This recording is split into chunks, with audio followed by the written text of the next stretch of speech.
On essaie de s'en rapprocher le plus possible et avec le temps on arrive à trouver, comme M. Delval là, un forgeron qui vous explique vraiment l'historicité, le métal utilisé, quelle époque, quelle pièce correspond à telle époque. C'est tout ça qu'il faut se mettre en tête en fait.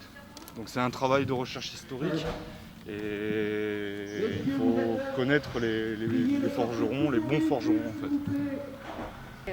Ce qu'on appelle la hache à façon ou la hache à équarrir. C'est-à-dire qu'elle est plate d'un côté et qui sert à dresser les petites poutres, les petits bouts de bois sur les camps pour voilà, travailler simplement. La hache à façon. Voilà. Parce qu'en plus grand, en hache à deux mains, ce qu'on appellera plus tard la doloire. Ils vont le faire, hein. Oui, qui t'a appelé. Ouais. Ah non, ils sont là, d'accord, j'ai rien dit. Parce que ces bras-là, je les mets pas, je vais mettre les autres bras.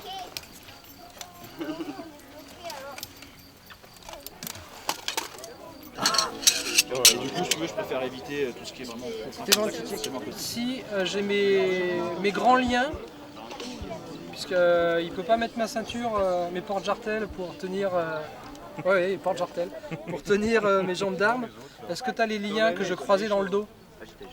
Tu peux regarder s'il y a ça dans une malle,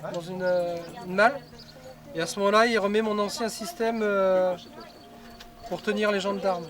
Oui. T'as les jambes? Je soulève les jambes. Alors, je suis rapide, mais du coup, je suis moins rapide. Tu m'étonnes. Le jour du tournoi, on va voir le forgeron. Ça n'aurait pas été plus simple de le voir avant.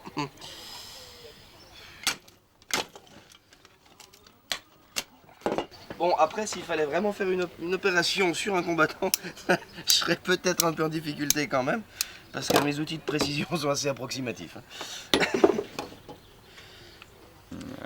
On est souvent confronté en fait au problème du cuir qui est pas assez résistant généralement.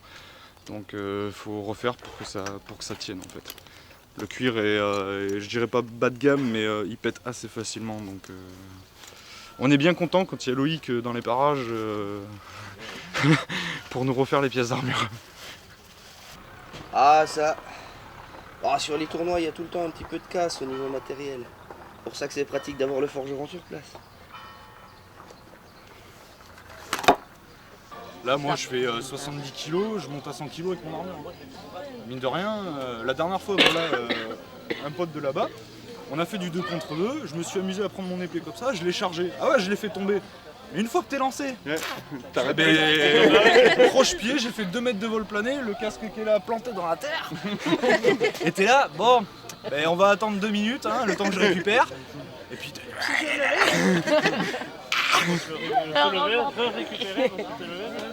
C'est clair. Contact. Engagé. Baptiste 2 Baptiste 3 2 3 Baptiste 3 En bas, Baptiste. Allez, Baptiste, allez. Pierre 3. Baptiste Baptiste 2 Joli.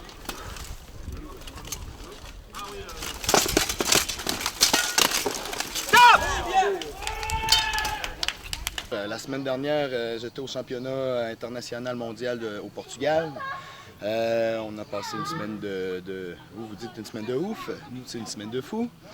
Je suis en décalage horaire permanent. Je suis surtout ici pour défendre l'honneur du Québec. Je suis champion canadien. Alors,